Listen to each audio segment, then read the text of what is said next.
अस्सलाम वालेकुम दोस्तों, मैं तंजीम अहमद स्कॉलर फार्मेसी पे आप सबका स्वागत है। आज हम बात करेंगे जॉइंट्स के बारे में। चैनल पे अगर आप नए हैं तो चैनल को सब्सक्राइब कर लीजिए, वीडियो को लाइक कर दीजिए और ज़्यादा से ज़्यादा शेयर कीजिए ताकि और लोगों को भी फ़ायदा हो सके। हम पढ़ रहे थे स्केलेटल सिस्टम, उसी के अंतर्गत एक टॉपिक आता है आपका जॉइंट्स। तो जॉइंट्स क्या होता है? दो या दो से अधिक बोन जहाँ पे कनेक्ट कर रही होती हैं उस एरिया को जॉइंट कहते हैं। दूसरे अगर वर्ड में हम देखें या दूसरी की इसकी डिफिनेशन देखें तो बोन दो या दो से अधिक या बोन और कार्टिलेज जहाँ पे अपना कनेक्शन स्थापित करती हैं उस एरिया को जॉइंट कहते हैं।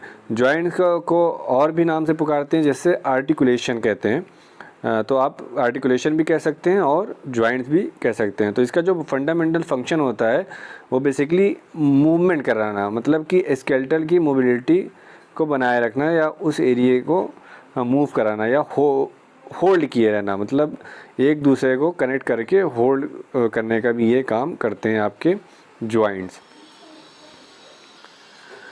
अब ये जो जॉइंट है इसको फर्दर क्लासीफाई किया गया है, दो बेसिस पे क्लासीफाई किया गया। एक उसके स्ट्रक्चर के बेसिस पे क्लासीफाई किया गया है और दूसरा उसके फंक्शन के बेसिस पे क्लासीफाई किया गया। अब ये दो चीज़ क्या है, स्ट्रक्चर और फंक्शन। तो मतलब कि जॉइंट्स की मोबिलिटी कितनी है, वो कितना मूव करा पा रहा है, तो वो आपका फंक्शन हो गया। तो उसके अकॉर्डिंग क्लासीफाई किया गया है, फंक्शन बेस पे क्लासीफाई किया गया। इसको तीन भागों में डिवाइड किया गया है। पहला जो भाग है उसे कहते हैं साइनार्थ्रोसिस। साइनार्थ्रोसिस मतलब ऐसा जॉइंट जो इमूवेबल हो, मतलब मूव ना करता हो, तो वो आपका साइनार्थ्रोसिस कहलाता है। उसमें एक्चुअली प्रेजेंट क्या होता है, फाइबर कंटेंट मौजूद होते हैं, फाइबर्स टिश्यू, और उसकी वजह से ये जॉइंट मूवेबल नहीं होता है। और ये मोस्टली आपके एक्सियल स्केलेटन में पाए जाते हैं। एक्सियल स्केलेटन के अंतर्गत आप जानते हैं क्या क्या आता है, आपके स्केल आते हैं, आपके रिब केज आते हैं, आपकी वर्टिब्री। तो एक्सियल स्केलेटन ये आपका कहलाता है। तो इसमें आपके साइनार्थ्रोसिस जॉइंट्स मौजूद होते हैं। वहीं पे दूसरा जो जॉइंट है एम्पियार्थ्रोसिस, ये स्लाइटली मूवेबल होते हैं, मतलब फ्रीली मूवेबल नहीं होते हैं, स्लाइटली मूवेबल होते हैं, हल्का फुल्का मूव करते हैं। और ये भी जॉइंट मोस्टली आपके स्केलेटन, एक्सियल स्केलेटन में ही मौजूद होता है। और ये इसके बीच में, इस जॉइंट के बीच में जो चीज़ मौजूद होती है वो आपकी मोस्टली कार्टिलेज प्रेजेंट होता है, तो इसलिए ये स्लाइडली मूवेबल होते हैं। वहीं पे तीसरी अगर हम बात करते हैं, तीसरा जो जॉइंट है फंक्शनल बेसिस पे जो डिवाइड किया गया है वो आपका है डाइआर्थ्रोसिस। और ये जो जॉइंट्स होता है ये आपका फ्रीली मूवेबल होता है और ये मोस्टली आपके अपेंडिकुलर जो स्केलेटन होता है उसमें पाया जाता है, जैसे अपर लिम्ब हो गया, लोअर लिम्ब हो गया। तो इस एरिया में आपका डाइआर्थ्रोसिस जॉइंट मौजूद होता है। और इस जॉइंट में चूँकि साइनोवियल फ्लूइड मौजूद होते हैं इसलिए ये फ्रीली मूवेबल होता है। तो ये हो गया आपके फंक्शन के बेस पे क्लासीफाई किया गया है जॉइंट्स। अब देख लेते हैं हम स्ट्रक्चर बेसिस पे उसका क्लासिफिकेशन। तो स्ट्रक्चर बेसिस पे मींस कि जॉइंट्स के बीच में क्या चीज़ मौजूद है वो आपका स्ट्रक्चर हो गया या स्ट्रक्चर बेस हो गया। तो फाइबर अगर कंटेंट मौजूद है तो वो फाइबरस जॉइंट हो गया।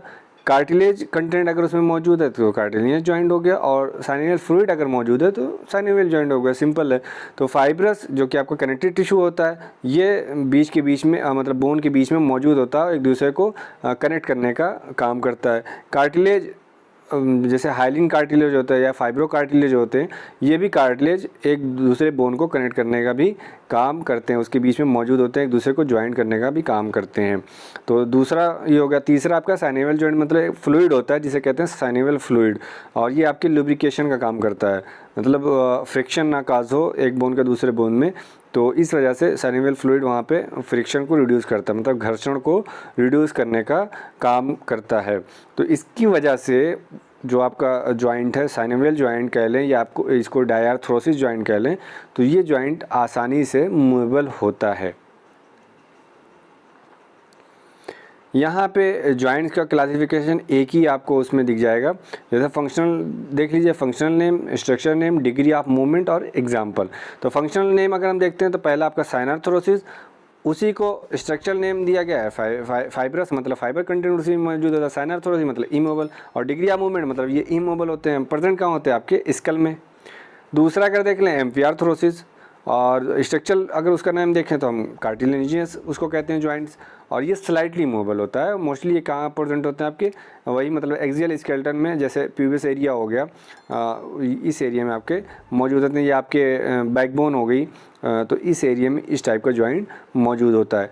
तीसरा वहीं देख लें डायआर्थरोसिस, साइनोवियल जॉइंट भी कहते हैं इसको, अगर स्ट्रक्चर नेम देखें हम इसका, और ये फ्रीली मूवेबल होते हैं। तो चूंकि इसमें साइनोवियल फ्लूइड मौजूद होता है इसलिए ये फ्रीली होता है मूवेबल, और ये मोस्टली आपके शोल्डर वगैरह में, जैसे अपर लिम्ब लोअर लिम्ब है, तो इस एरिया में मौजूद होते हैं।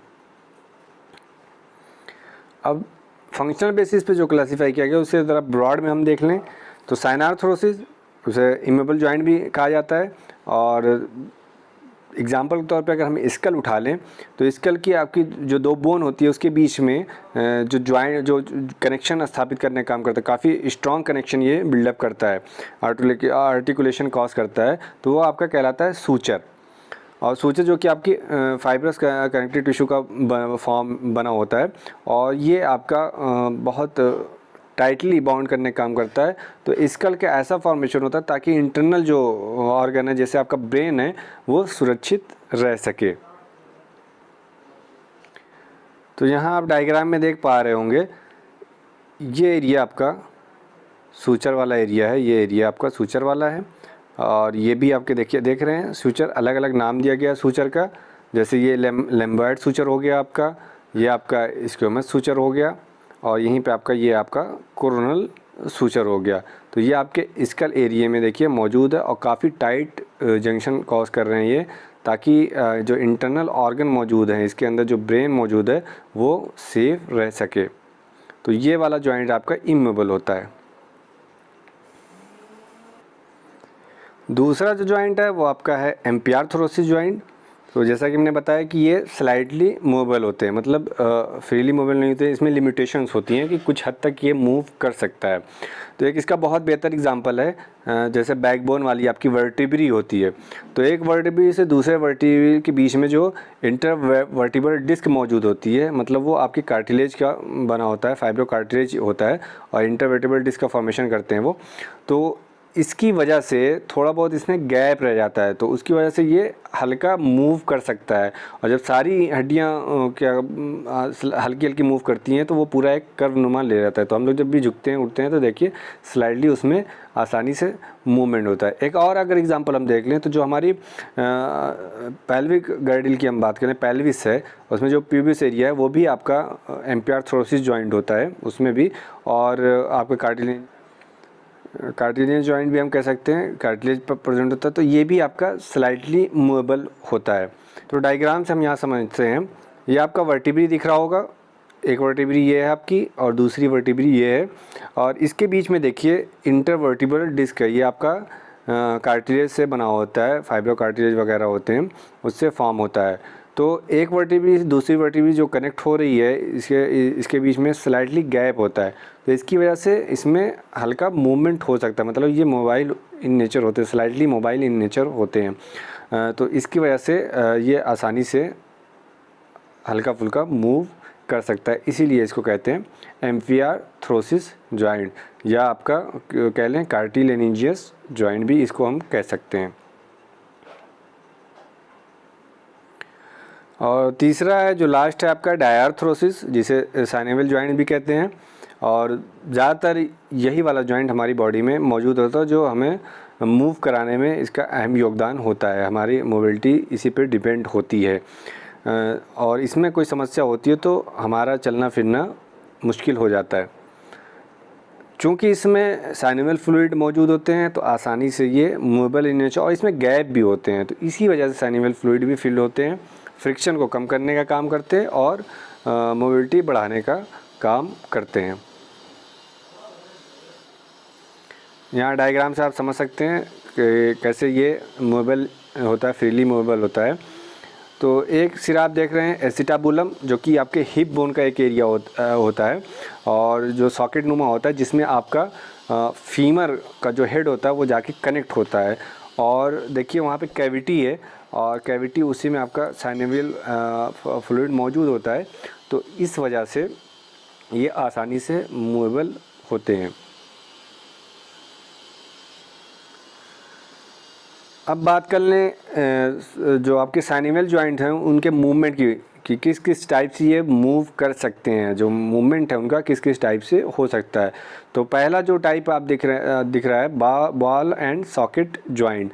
नाम से ही पता चल रहा है कि कोई बॉल नुमा शेप होता है, कोई सॉकेट नुमा शेप होता है, उसमें एक दूसरे जाके कनेक्ट होते हैं और तो वो आपका बॉल एंड सॉकेट जॉइंट कहलाता है। मतलब सीधी से अगर बात करें तो एक बोन का जो हेड होता है वो बॉल शेप्ड होगा और जो आर्टिकुलेट करेगा जहाँ पे वो जाके जुड़ेगा वो आपका कप शेप्ड होता है, जिसमें वो जाके फिट होगा। ठीक है, दूसरी बोन का जो शेप होगा वो आपका कप शेप होगा।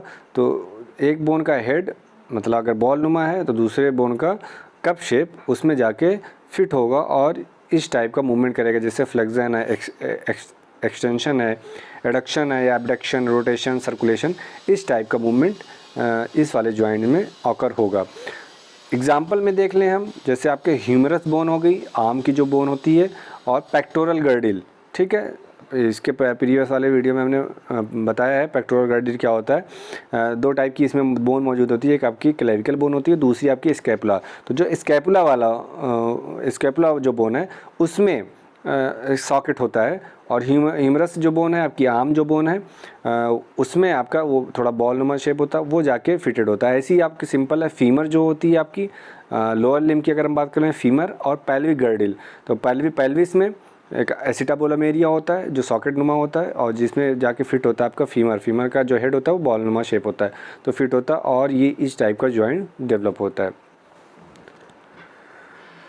दूसरा जॉइंट की अगर हम बात करें हिंग जॉइंट, तो ये हिंग जॉइंट एक दूसरे से जो फिटेड होते हैं। जैसे अगर एग्जांपल तौर पे हम बात करें तो जैसे हमारा नी जॉइंट होता है या एल्बो कोनी वाला जो जॉइंट होता है, एंकल जॉइंट है, ये सब हिंग जॉइंट का ही एग्जांपल है। और ये आपका सिंपली रेस्ट्रिक्शन कॉज करता है कुछ टाइप के मूवमेंट, जैसे आपके फ्लेक्शन मूवमेंट जो होते हैं या एक्सटेंशन मूवमेंट होते हैं, इसमें ये रेस्ट्रिक्शन कॉज करते हैं। इस टाइप का मूवमेंट ये करा नहीं पाते हैं। मैं बॉल और सॉकेट में देखा था ये सारे मूवमेंट करा ले रहा था, बट इसमें हिंग जॉइंट में ये चीज़ें रेस्ट्रिक्टेड हो जाती हैं। तीसरा जो मूवमेंट है आपका वो ग्लाइडिंग मूवमेंट है। ग्लाइडिंग मतलब स्लाइडिंग से रिलेटेड हो रहा है, कोई चीज़ स्लिप कर रही हो ऐसा। तो जो सरफेस हो रहा है जहाँ पे आर्टिकुलेशन कॉज हो रहा है, सरफेस आपका मोस्टली फ्लैट होता है या स्लाइडली कर्व इन नेचर होता है। ठीक है, उस पर आपकी एक बोन दूसरी बोन से स्लाइड कर रही होती है। तो इसमें बेहतर एग्जांपल, बहुत अच्छा एग्जांपल आपका कार्पल जो बोन होती है या आपकी टार्सल जो बोन है, ये इसका बहुत बेहतर एग्जांपल है ग्लाइडिंग जॉइंट का। नेक्स्ट आपका है पिवट जॉइंट। तो पिवट जॉइंट में जहाँ पे दूसरी बोन कनेक्ट हो रही है वो एक बोन के इर्द गिर्द घूमने का काम करती है। बहुत ही अच्छा एग्जांपल है आपका, जैसे सर्वाइकल वर्टिब्री होती है, जो एक्सिस सर्वाइकल वर्टिब्री होती है एकदम ऊपर वाली, वो बोन यही काम करती है। आपकी गर्दन तभी मूव होती है, आप राउंड घुमा सकते हो, इधर से उधर घुमा सकते हो। अगला जो है वो आपका कॉन्डोलॉइड जॉइंट्स। इसमें एक बोन का जो सरफेस होता है वो आपका स्लाइडली राउंडेड और प्रोजेक्शन होता है, थोड़ा बहुत निकला होता है और जाके कप शेप नुमा बोन में फिट होता है। एग्जांपल इसका जैसे आपकी मेटाकार्पल्स हो गई या हैंड के जो फेलेंजेस होते हैं, ये बोन इसका बहुत अच्छा उदाहरण है कॉन्डोलॉइड जॉइंट का। नेक्स्ट आपका जॉइंट है सैडल जॉइंट। सैडल जॉइंट नाम से ही पता चल रहा है कि अगर जैसे एग्जांपल तौर पे मैन कोई चेयर पे बैठ रहा है जिसका जो चेयर कर्व नुमा हो शेप में, तो आप बैठेंगे उसमें अंदर थोड़ा बहुत शिफ्ट हो जाएंगे। तो ये भी आपका तकरीबन उसी टाइप की बोन है। आप ये डायग्राम में देखेंगे तो हमें और अच्छे से समझ में आ जाएगा। एग्जाम्पल के तौर पर जो बोन है आपकी, जैसे ट्रेपीजियम है जो आपकी रिस्ट बोन होती है, या जो मेटाकार्पस की पहली बोन है, ये उसी का उदाहरण है, सैडल जॉइंट का उदाहरण है। आइए इसका डायग्राम देख लें सारे जॉइंट्स का, तो आसानी से हमें कॉन्सेप्ट क्लियर हो जाएगा। तो यहाँ पे आपको जॉइंट्स दिख रहे होंगे। एक आपको बॉल एंड सॉकेट जॉइंट दिख रहा है, तो उसका शेप देख लीजिए आप, देखिए कैसे राउंडेड ये है। और दूसरा पिवट जॉइंट जो हमने सर्किल की बात की, जो आपकी वर्टिब्री होती है C1 और C2 स्टार्टिंग वाली जो वर्टिब्री होती है, उसका मूवमेंट ऐसे ही होता है। तीसरी जो जॉइंट की हम बात कर रहे थे हिंग जॉइंट की, जो आपके एल्बो में मौजूद होती है, देख रही है कैसे रोटेट कर रही है, सिंपली जैसे जाके कोई चीज़ फिट हो रही है।